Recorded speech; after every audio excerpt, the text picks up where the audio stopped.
If you decide that you're mad at me and you decide to give me the silent treatment, make it a lifetime, because that's what it's going to be for me at this big age.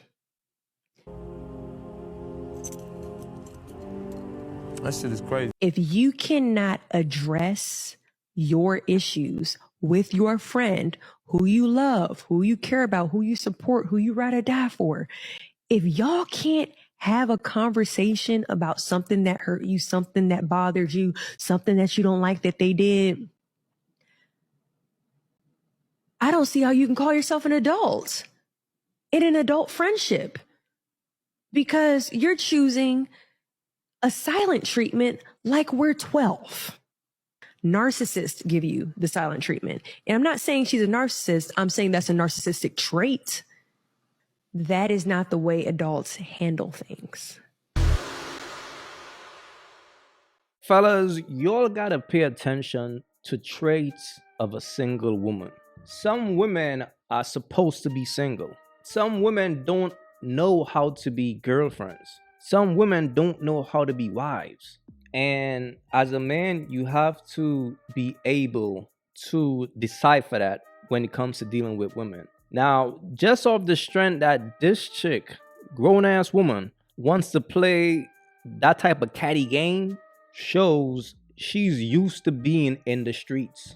It just proves that this is a woman who's used to being single. Like, when women are used to being single, they develop a single mindset, the way they think.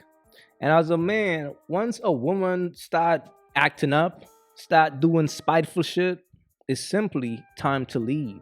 Don't be afraid to walk away, brother. Whenever a woman start disrespecting you, like whenever she start giving you back talk, like whenever she start acting funny, just walk away. Don't put up with bullshit from women, because from the time you put up with it, she's going to think that it's okay. And she's going to keep going with the bitchy shit. And as a man, you got to know when to pull the plug. That's just what it is. When you are in a dating phase with a man, you're not only waiting for him to make you his wife, you're also seeing if he's a good candidate to be your husband. Because, you know, that's the mistake a lot of women make. You're too in love with the idea of being proposed to and the idea of being a wife, that you're not paying attention if he's a good husband or not. It's over for you thoughts. It's over. It ain't that time. It's over for y'all. The other thoughts made it bad for you. See, this is the problem with most women. It's like they have a hard time living in reality. They have a hard time thinking logical. It's like in their brain is just a fantasy world filled with delusion. Understand something. A man who finds a wife finds a good thing. That's in the Bible. He who finds a wife finds a good thing. So women have to understand, men have the power to marry who they want. Women marry who they can. Whoever is the fool that decides to marry you, that's your option. But as a man, he have the power to marry who he wants. So the woman that a man married, that's his queen. That's the woman that I see as my best option. I can't do better than her. So my thing is this: women should be happy. Like, you should be happy that a man is willing to marry you. Because if you turn down that proposal, you don't know when again another man will even consider marrying you. So sometimes it's just best to go with, yo, whoever that sucker is, just go with that, because that's your only option. In all reality, your only option is to marry a sucker.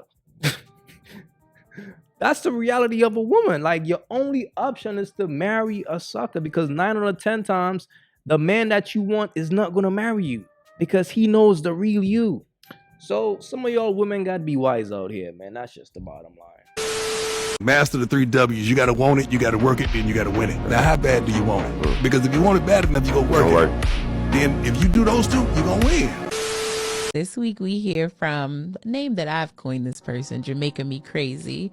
Scenario says, hello, I have recently come across this podcast video and I felt compelled to write my story.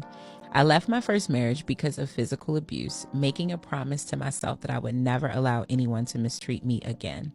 2 years later, I met a man with whom I started a relationship, and that was challenging for me and my children, but he was supportive and caring. We moved in together after a year, and for the first 9 years, everything was wonderful. We planned to get married, but he wanted it quickly while I preferred to take things slow. There were no secrets between us, no hidden phones, and no fears of being lied to. I felt confident and secure. However, things changed when he started spending a lot of time with a group of friends who were all in relationships but would hang out every evening, drinking and socializing in a parking lot. It seemed like his life revolved around his time with the boys. He went on trips to Jamaica with his friends, which I didn't mind initially because I trusted him completely.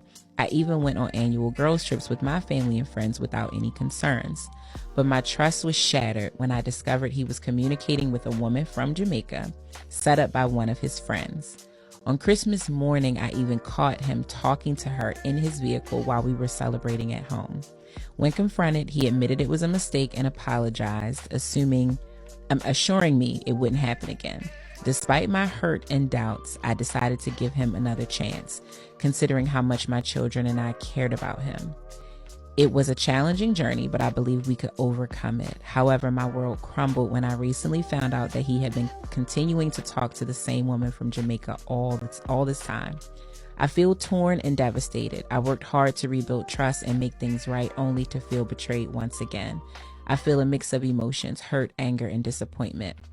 I can't help but question my own judgment, and I feel foolish for even believing in him after this initial incident. I'm at a loss, feeling broken and unsure of what to do next. Look, here's the thing, man. Ladies, if a man is willing to accept you and your kids and provide for all of y'all, you gotta cut that man some slack. I ain't gonna lie to you. That man gotta be able to get a pass, especially if he's going out there and doing his dirt and coming back home to take care of you and another man's kids. Like, y'all gotta be real out here. Because do you understand how much of a good man you gotta be to do some shit like that? Think about that, fellas. That's crazy. Think about that. You save a woman and also another man's kids, and you still can't get a pass? You still can't fuck more than one chick? Oh man, that's crazy, man. You gotta be real. My thing is, like, women gotta think. Because if this man decides to stop supporting y'all, life is gonna get real. So if you're willing to let some side pussy fuck up your standard of living right now, I don't think it's smart. And that's why it don't pay to be a sucker, bro. Because think about that, man. You save a woman and you taking care of another man's kids, and you still can't have something on the side. Fellas, man, be real with yourselves, man. It don't pay to be a sucker out here, man. It don't pay.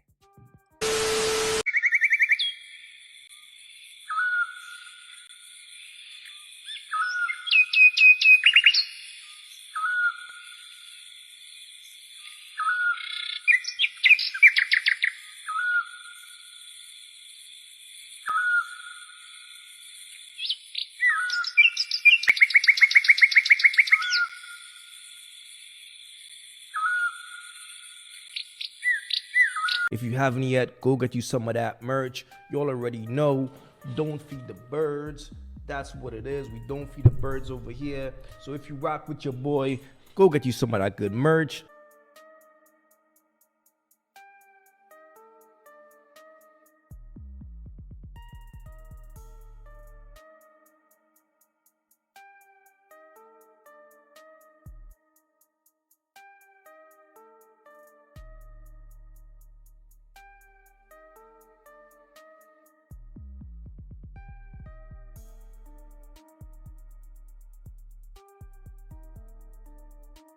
Y'all already know, man. STC, support the content. If you guys haven't yet, go ahead and follow me right now on Facebook. I'm going to be posting content every day on Facebook starting from today. Follow your boy right now, AyeQ Reactions.